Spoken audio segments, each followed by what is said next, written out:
बहुत बड़ा हमला है जो कि मुख्यमंत्री मोहम्मद अब्दुल्ला की ओर से बीजेपी पर किया गया है। साथ साथ उन्होंने हॉर्स ट्रेडिंग के भी आरोप लगाए हैं कि बीजेपी ऐसा करती है। हालांकि इन दावों में कितनी सच्चाई है ये तो बात की बात है, लेकिन अब क्योंकि ये बयान मुख्यमंत्री की ओर से दे दिया गया, इस पर सियासी घमासान छिड़ा हुआ है और इस पर हम बात करेंगे। हमारे सहयोगी सरोज कफील श्रीनगर से हमारे साथ लाइव जुड़ रहे हैं और साथ साथ हमारे दो गेस्ट भी हमारे साथ होंगे। डॉक्टर अभिजीत जसरोटिया बीजेपी से स्पोक्स पर्सन है, बहुत बहुत स्वागत है सर आपका। Akash Verma national conference spokesperson, आपका भी बहुत बहुत स्वागत है।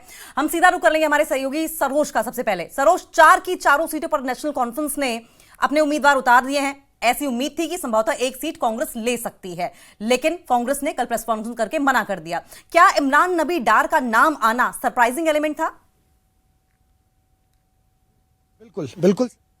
हाँ, क्योंकि यही उम्मीद थी कि कांग्रेस को जो चौथी सीट दी जा रही है उस पर सामने कई सारे नाम आ रहे थे, जिसमें रमन भल्ला एक बहुत बड़े लीडर है कांग्रेस के, उनका नाम आ रहा था। लेकिन कल रात को जब जेकेपीसीसी के अध्यक्ष तारिक हमीद कर्रा ने प्रेस कॉन्फ्रेंस की, उन्होंने उसमें क्लियरली कहा कि हमारी जो डिमांड थी अलायंस में नेशनल कॉन्फ्रेंस के साथ, हमने कहा था सीट नंबर 1 या सीट नंबर 2 हमें दी जाए, लेकिन उन्होंने सीट नंबर 4 ऑफर किया, जो हमें कहीं ना कहीं सेफ सीट नहीं लगी, इसलिए हम अपना कैंडिडेट नहीं उतार रहे हैं। और जिसके चलते आज अभी कुछ देर पहले ही इमरान नबी डार जम्मू कश्मीर नेशनल कॉन्फ्रेंस के प्रोविजनल प्रेसिडेंट शौकत मीर के साथ नॉमिनेशन पेपर्स फाइल करने गए और जाने से पहले उन्होंने न्यूज़ 18 से बात की, जहां पे उन्होंने क्लियरली कहा कि हमने चौथी सीट कांग्रेस के लिए छोड़ी थी। खैर, उन्होंने ली नहीं, उसके कारण हमने सोचा कि इस सीट को एम्प्टी छोड़ना भी सही नहीं रहेगा। इसके कारण जो पार्टी के स्पोक्स पर्सन इमरान नबी डार है, उनको नॉमिनेशन का मौका मिला है। तो 4 सीट्स अब नेशनल कॉन्फ्रेंस लड़ेगा, लेकिन यहाँ पे ये देखना होगा अंकिता कि आने वाले वक्त में अब आप देखें कहीं ना कहीं जो नेशनल कॉन्फ्रेंस और कांग्रेस के बीच में फ्रैक्शन है ये बहुत ऑब्वियस हो रही है, क्योंकि एक हद तक, एक लेवल तक कांग्रेस ने भी काफी ज्यादा कॉम्प्रोमाइज किया है पिछले 1 साल में। यहाँ पर हमारी कल भी आपसे बात हो रही थी कि कई सारे इनिशिएटिव्स जो स्टेटहुड को लेके कांग्रेस ने लिए थे, जैसे हमारी रियासत हमारा रख, उस टाइम पे उन्होंने जंतर मंतर में प्रोटेस्ट भी किया था। उस टाइम सीएम उमर अब्दुल्ला वहां नहीं दिखे थे, तो कहीं ना कहीं फ्रैक्शन वहीं से स्टार्ट हुई। और भले ही इस वक्त कांग्रेस इस बात को डिनाई करे, क्योंकि वो भी जानते हैं कि बिहार में इलेक्शंस आने वाले हों और इस वक्त अगर किसी भी तरीके का डेंट जम्मू कश्मीर में नेशनल कॉन्फ्रेंस के अलायंस में हुआ तो उसका जो नतीजा है, इफेक्ट है, वो सीधा बिहार में दिखेगा। और वही सीएम उमर अब्दुल्ला का भी ये भी बयान आता है कि 28 वोट है सिर्फ भाजपा के पास और 30 चाहिए जीतने के लिए। तो कहीं ना कहीं या तो अगर कोई पॉलिटिकल पार्टी वोट से एब्सटेन करती है, यानी कि वोट नहीं डालती है, या जो भी बीजेपी को वोट डालता है उसमें बिल्कुल क्लियर हो जाएगा कि वो भाजपा के दोस्त है। लेकिन अगर आंकड़ों की बात करें तो चारों सीट्स हमारे नाम है यहां पर, और जिसके चलते हुए आपने देखा नेशनल कॉन्फ्रेंस की 4 सीट्स और भाजपा के 3 कैंडिडेट्स जो है उन्होंने अपने पेपर फाइल कर लिए हैं। सवाल तो इंटरेस्टिंग मुकाबला होगा। कांग्रेस को क्यों बार बार फॉर ग्रांटेड लिया जा रहा है? इस तरह का आरोप लगातार विपक्षी पार्टियां लगा रही हैं और इसका जवाब हम आकाश वर्मा नेशनल कॉन्फ्रेंस के स्पोक्स पर्सन है। आकाश जी, आप बताएं कि क्या वजह रही कि अब की बार भी जो मन मांगी, मन माफिक सीट थी आपकी एलाई कांग्रेस को नहीं मिल पाई? बाकायदा प्रेस कॉन्फ्रेंस करके डिसअपॉइंटमेंट जताना पड़ा तारिक हमीद कर्रा को। शुक्रिया अंकिता जी।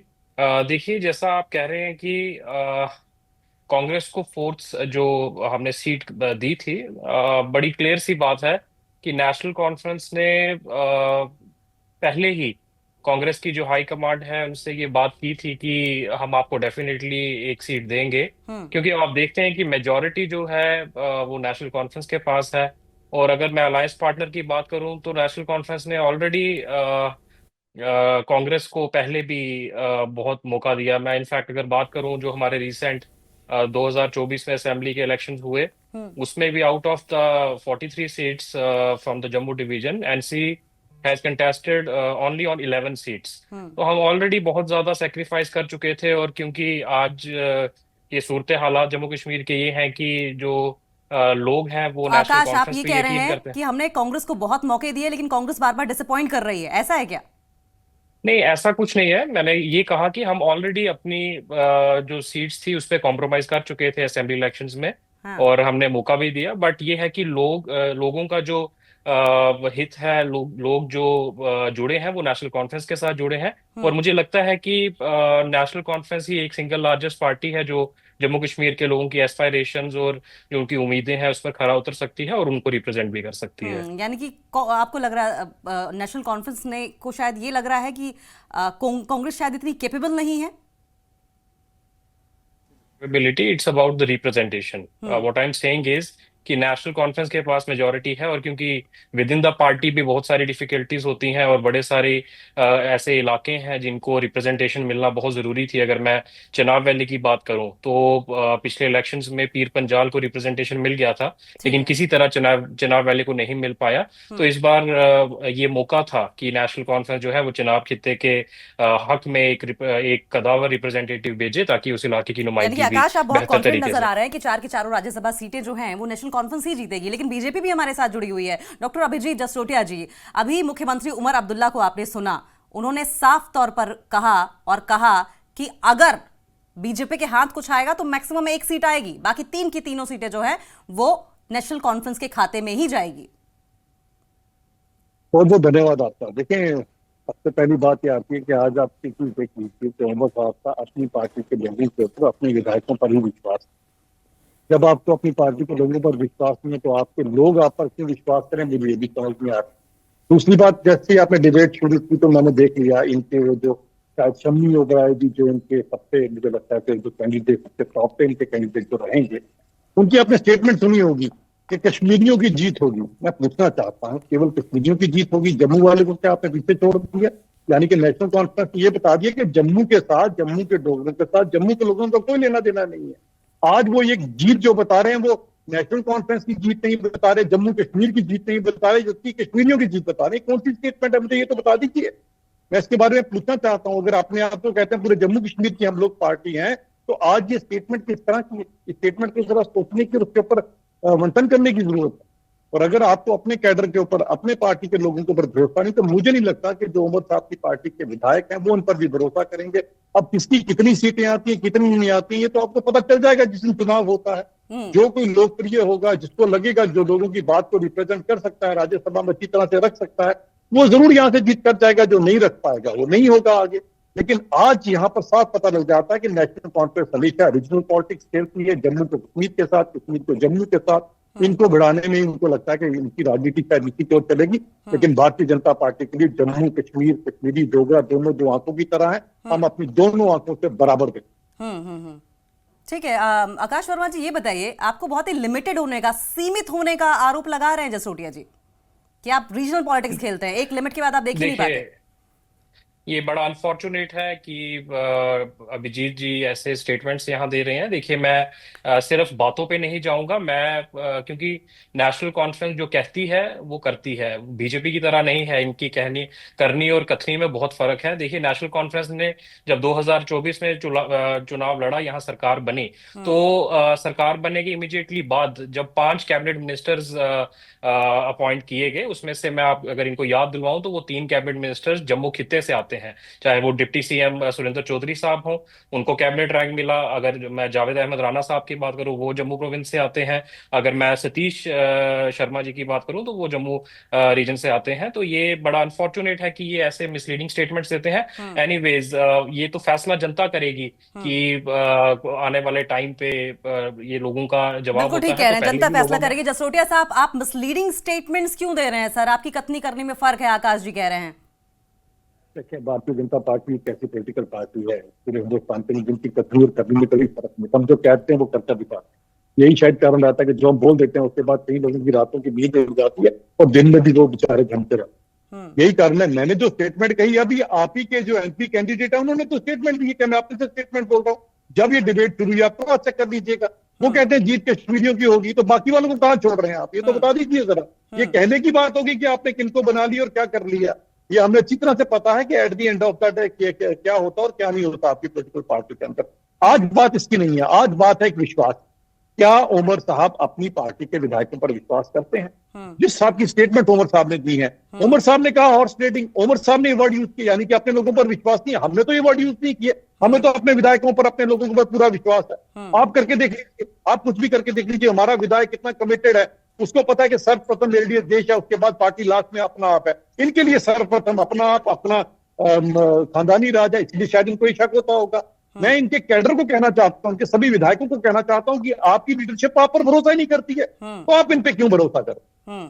आकाश जी, ये बात तो सच है कि मुख्यमंत्री उमर अब्दुल्ला की ओर से अभी स्टेटमेंट दी गई और जिक्र किया गया है बिहार में कि बिहार में जिस तरह की बातें होती हैं, अगर यहां पर ऐसा हुआ तो ही संभवतः बीजेपी जीतेगी। तो क्या वाकई में ये एक जेन्युइन सवाल है कि क्या कॉन्फिडेंस में नहीं ले पा रहे हैं विधायकों को मुख्यमंत्री उमर अब्दुल्ला? ऐसा बिल्कुल नहीं है अंकिता जी। हाँ, तो फिर ये देखिए, जब स्टेटमेंट क्यों आ रही है सर? ये डर क्यों है? as far as numbers are concerned, so we are very much confident that we are going to win minimum 3 seats in this Rajya Sabha elections, and we are also looking forward for the 4th seat also. कि मतलब हमारी दावेदारी तो चौथी seat पर भी है। हाँ। इनफैक्ट मैं तो ये कहूंगा कि विद इन द कार्डर ऑफ ये भारतीय कौन सी जनता तीनों पार्टी सीट्स होंगी आकाश जी जो आप जीतने का दावा कर रहे हैं? देखिए, जो पहले 3 नॉमिनेशंस किए गए, सज्जाद अहमद किचलू साहब का जो चनाब वैली से आते हैं, शमी ओबरॉय साहब का जो पार्टी के ट्रेजरर हैं और एक बड़े सीनियर लीडर हैं नेशनल कॉन्फ्रेंस के, और माइनॉरिटी और सिख समुदाय को जो रिप्रेजेंट करते हैं, और तीसरे चौधरी मोहम्मद रमजान साहब जो हंडवारा से आते हैं, एक बड़ी पॉलिटिकल फिगर है, एक कद है उनका पॉलिटिकल, और बहुत कॉन्ट्रीब्यूशंस रहे हैं उनके जम्मू कश्मीर की सियासत में। तो ये तीनों सीट्स तो श्योर शॉट है। अभी जो 4th सीट हमने इमरान नबी डार साहब ने जिसका नॉमिनेशन फाइल किया है, we are also hoping best for the 4th seat also, क्योंकि होपिंग बट जहां नॉट तक कॉन्फिडेंट। एक बार सरोज हमारे साथ जुड़े हुए हैं, सरोज का भी रुख कर लेंगे। सरोज, आप दोनों ही नेताओं की बातें सुन रहे थे और ऐसे में बीजेपी के अपने अलग दावे हैं और नेशनल कॉन्फ्रेंस के अपने अलग दावे हैं। अगर पॉलिटिकल सिनेरियो में आप देखें तो जीत हार का मार्जिन आंकड़ों की बाजीगरी होता है। ऐसे में इंडिपेंडेंट कैंडिडेट्स जो है और बीजेपी पीडीपी का आप रोल क्या देख रहे हैं? देखिए, अगर हम बात करें, और ये हमारे दोनों जो मित्र इस वक्त जुड़े हुए हैं उनसे भी कहना चाहेंगे कि सबसे पहले तो ये कि अगर आप देखें बीजेपी ने अगर 1 से 2 सीट निकाल ली तो ये हमारा जो नेशनल कॉन्फ्रेंस के प्रवक्ता है उनके लिए है कि अगर उन्हें 1 से 2 सीट निकाली तो क्या हम ये समझेंगे कि क्रॉस वोटिंग हुई इंडिपेंडेंट्स को छोड़ के, या बाकी जो एक आध लोग हैं यहाँ पर जैसे सज्जाद लोन हुए या इंजीनियर रशीद के भाई हैं शेख खुर्शीद, उनको छोड़ के अगर क्रॉस वोटिंग होती है तो क्या नेशनल कॉन्फ्रेंस की तरफ से भी अगर 2 सीटें भाजपा निकालता है, दैट मींस नेशनल कॉन्फ्रेंस की तरफ से क्रॉस वोटिंग हुई है? अगर वैसा कुछ रिजल्ट सामने आता है तो चलिए, जिस तरह से आप कह रहे हैं कि 4 सीट से हम लोग कॉन्फिडेंट है नेशनल कॉन्फ्रेंस ही जीतेगा, चौथी सीट को लेके आज लास्ट में नॉमिनेट किया गया, और ये नेशनल कॉन्फ्रेंस भी जानता है कि सेफ सीट नहीं है ये, जैसे कि कांग्रेस ने भी कहा है। सबसे पहला ये कि क्या नेशनल कॉन्फ्रेंस और कांग्रेस जो है वो अब आगे आने वाले जो 4 साल है सीएम उमर अब्दुल्ला की हुकूमत के, किस तरह से वहां पर अपनी स्पेस ढूंढेंगे, मैं कांग्रेस की बात कर रहा हूं। और दूसरा ये कि अगरचे बीजेपी 2 सीट्स निकालता है तो क्या हम ये माने कि नेशनल कॉन्फ्रेंस के विद इन जो एमएलए थे उन्होंने क्रॉस वोटिंग की है? बस ये समझना चाह रहा हूं। और साथ ही साथ जैसा आपने अभी पीडीपी का रोल कहा है, देखिए 3 वोट पीडीपी के भी रहेंगे, 3 एमएलए उनके हैं। अगर कहीं ना कहीं क्रॉस वोटिंग होती है तो ये बहुत जाहिर है कि कहीं ना कहीं पीडीपी जो है वो फिर नेशनल कॉन्फ्रेंस के लिए वोट नहीं कर रहा है। वहीं पर जिस तरह से मैंने आपसे कहा, सजाद लोन भी है, शेख खुर्शीद भी है, उनका वोट भी काफी ज्यादा मायने रखता है। हालांकि शबीर कुल्ले भी एक इंडिपेंडेंट है, लेकिन नेशनल कॉन्फ्रेंस ने अभी तक उन्हें छोड़ा नहीं। आज भी जब नामांकन भरा गया है यहाँ पर इन तमाम सीनियर लीडर्स की तरफ से, शबीर कुल्ले उनके साथ में थे। तो अगरचे 2 सीट्स भाजपा की आती हैं तो क्या हम ये समझे कि नेशनल कॉन्फ्रेंस में जो अंदर एमएलए हैं उन्होंने क्रॉस वोटिंग की है? हालांकि स्टेक जो है वो पीडीपी का भी बहुत इंपॉर्टेंट है राज्यसभा में, बल्कि उन्होंने 3 ही सीटें जीती हैं, लेकिन डिपेंड करता है कि उनके वो 3 वोट किसको जाएंगे। हम सजाद लोन को इग्नोर नहीं कर सकते, हम शेख खुर्शीद को इग्नोर नहीं कर सकते हैं। तो ये कहीं ना कहीं जब रिजल्ट आएगा उसमें एक क्लैरिटी होगी। जैसे खुद नेशनल कॉन्फ्रेंस परसों कह रहा था कि अगर 2 सीट्स हमें आती है और 2 सीट्स भाजपा को मिल जाती है तो बहुत क्लियर होगा कि क्रॉस वोटिंग हुई। अब वो क्रॉस वोटिंग कौन करेगा वो आने वाले वक्त में ही पता लगेगा अंकिता जी। और बिल्कुल जो तमाम इक्वेशन और डायनामिक्स आपने बताई है 26 तारीख के बाद क्लियर भी हो जाएगा। सरोज, बहुत बहुत शुक्रिया सरोज आपका। हमारे दोनों गेस्ट हमारे साथ जुड़े हुए थे, आकाश वर्मा जी नेशनल कॉन्फ्रेंस के स्पोक्स पर्सन है और साथ साथ अभिजीत जसरोटिया जी बीजेपी के स्पोक्स पर्सन। सर, आप दोनों गेस्ट का ही बहुत बहुत शुक्रिया न्यूज 18 के साथ जुड़ने के लिए। उम्मीद यही है कि 26 तारीख को जब चुनाव होंगे तो स्थिति बिल्कुल क्लियर हो जाएगी कि कौन बाजी मार रहा है, किसके खाते में कितनी सीट जा रही है। और इसी के साथ इस बुलेटिन में फिलहाल इतना ही। नमस्कार।